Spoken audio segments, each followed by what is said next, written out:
Welcome everyone to the meeting of the Cabinet of North East Derbyshire District Council.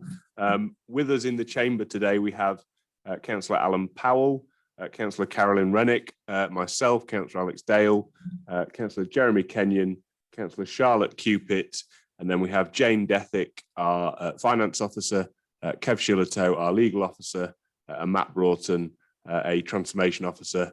And then on screen we have Councillor Paul Parkin, Karen Hanson, one of our directors, Jill Callingham, one of our directors, and then Carl Apps as well, and Alan Marr from governance. So welcome everyone. Thanks very much for joining us at the meeting. Again, another hybrid meeting for us all to contend with, but hopefully we're getting used to them now. The first item is apologies for absence. We have had some apologies from Councillor Foster, who is running late. I'm not sure whether that's to the Zoom meeting or to the actual meeting, but we'll soon see, I'm sure. I don't think there's been any other apologies, unless you have any other to report, Alan. None received, Chair. Okay, lovely, thank you. Declarations of interest, if there are any. None received.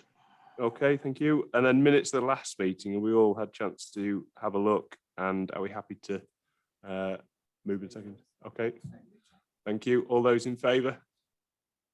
Okay, they're approved. And then we come to the medium-term financial plan. So I'll hand over to Councillor Parkin to present that. Thank you. Thank you very much, Chair. So this is the MTFP financial outturn for the year 2020 to 2021.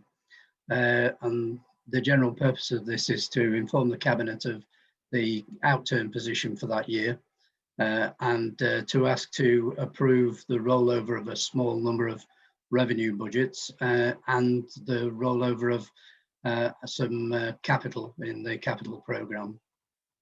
The accounts were published on the 17th of June ahead of the statutory deadline, so we met that deadline. And of course, the draft accounts have been completed ahead of this, and the Council's auditor, Mazars, are sticking as far as possible to their original work schedule, which means that we should be, I believe, one of the first councils in the country, if everything's signed off in time, to get this done. So, but until Mazars sign off the accounts, there is a chance that they may change a little.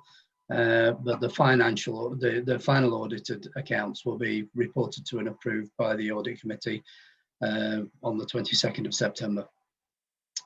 So the report today considers the outturn position for the General Fund, HRA, Capital Programme and Treasury Management activity.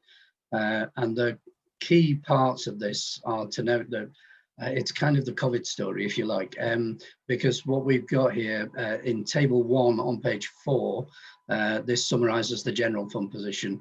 And the important thing to note here is the net cost of service underspend, which is around 627k, which kind of reflects, you know, those COVID activities that we were unable to do, and therefore the costs have reduced. There's a number of other costs that have come down as a result of that, but this, of course, is a one year cost reduction, and in future years we've still got savings to make. Table 2 on page 5 provides a breakdown of the variances identified in Table 1. And the main variances are pay, because you know, you struggle to recruit in a pandemic, and there have been a fair number of vacancies at that point in time, and of course NNDR. So the NNDR variance relates to the Section 31 grants that we've received in order to offset the reliefs that we've been giving to businesses during lockdown. These grants are received in the General Fund during the year 2020/21. They won't be moved to the Collection Fund until 2021/22, and I guess it's just one of those things where we've got some money that we need to move into the Collection Fund in the next year, so it makes the fund look a little different. So in line with SIPFA guidance, those have been transferred into the NNDR earmarked reserve to be released to the fund, to be released to fund the reliefs that we need to apply in 2021/22 financial year. There are also two large and corresponding COVID-related variances, the 9 million overspend on supplies and services and the equivalent underspend on income is the difference between the actual COVID-19 grants received and paid versus the amounts we expected when the budget was set last September. And we didn't know at that point that we were going to get more grants. So this year, 2 budgets have been identified for rollover, for which we want Cabinet's approval, please. 7K for gymnastics mats, and that's only due to delays in the supply chain, and 80K for joint ICT services for utilisation in year 21/22. Those projects are ongoing. So I'm not going to go through everything else in the report. I just want to point out a few things. The HRA is in good shape, and there are very few variances of note. The outturn position closely reflects the revised budget from September, and a contribution to the development reserve of 1.89 million has been made to invest in future projects, and that's been made at the year end, and HRA balance is currently being maintained at our regular target at 3 million. Capital programme, so the Appendix 3 details the capital expenditure, and that's on a scheme by scheme basis, which is summarised at 2.24 in the report. As part of the report, we'll be seeking approval to carry forward 6.96 million in the capital programme to 2021/22. Funding will also be rolled forward, so the net impact is nil. So, and on treasury management, there's a report in Appendix 4 about the treasury management activity for the council for this year, and the key points are summarised at 2.31 in the report. So, do members have any questions on this report? Thank you very much, Councillor Harkin, and well done to yourself and Jane and all the team for all the hard work on this. I know it's always a busy time of year for you, so thank you for that. Any questions from anyone else? No? Okay. If not, I'll move it on your behalf, Councillor Parkin, as I'm present in the room. And Councillor Rennick will second. All those in favour? Okay, that's carried. Thank you very much. And then we come to the housing strategy. So I'm going to hand over to Councillor Powell to introduce this one.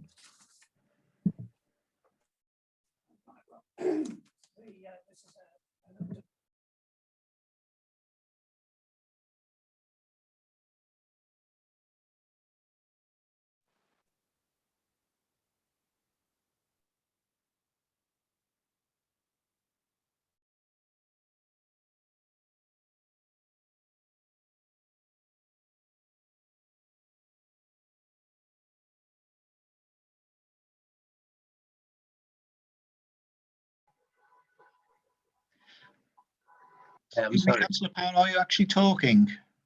Sorry, yes, I am. Right, okay. Can I start again? You're audible now, yes, if you could, thanks. That's probably because I've now put my microphone on.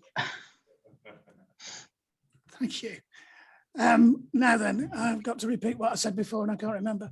No, seriously, this is the latest iteration of a housing policy. It's been significantly reviewed and revised over the last 12 months to reflect the council's policies and aspirations. It takes into account our ability to influence our green agenda for reducing carbon emissions. It's quite a complicated document. It's quite a challenging document, but I do think that it does give us a way forward and brings some clarity to what we really want to do with housing, not just through Ricknold, but through our own developments and also for the greater good of the community as a whole.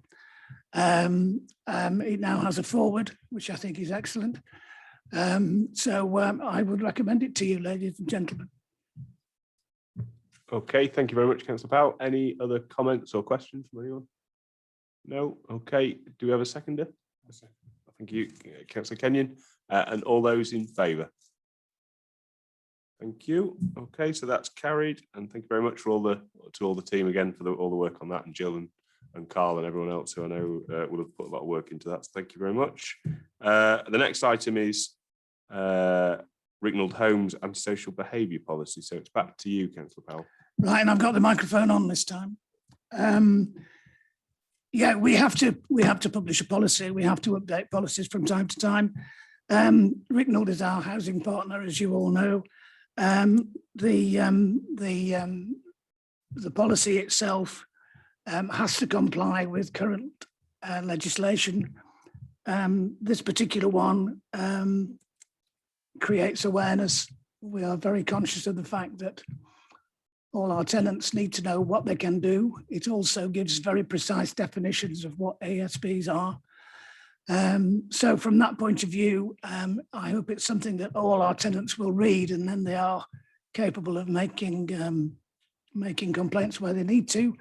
But it also gives a roadmap for how Ricknold deal with complaints and how they treat the tenants on an ongoing basis.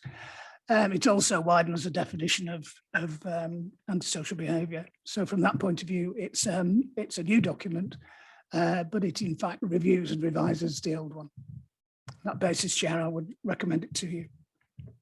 Okay, thanks, Councillor Powell. I'll happily second the report, and obviously we've had some discussions with Ricknold Homes at previous meetings around this, and it does seem to be a sensible step forward. So I'm more than happy to second. Any other comments or questions from anyone? Councillor Cupit.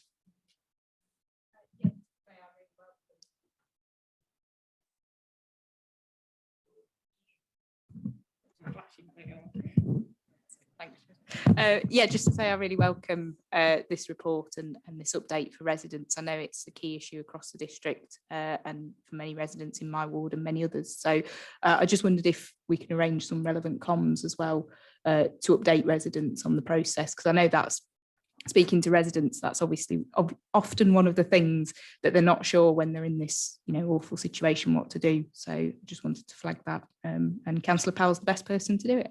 Hopefully. Thank you, Councillor Cupid. I will certainly take that on board. Oh, I think we've done it already. But thank you. Excellent. No, that's great. I think, yeah, probably all of us as local members will have had some dealings with tenants and residents around antisocial behaviour issues. So I think that'll be very, very, very useful. Okay. So we've had the policy introduced. We've had it moved and seconded. So all those in favour. Okay, that's carried. Thank you very much. And then the next item is urgent items, of which there are none.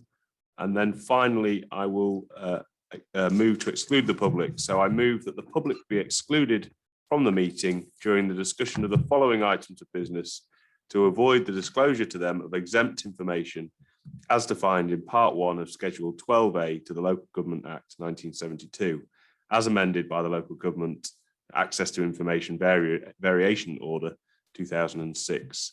Do I have a seconder for that? Councillor Rennick. All those in favour? Okay, thank you. That's carried.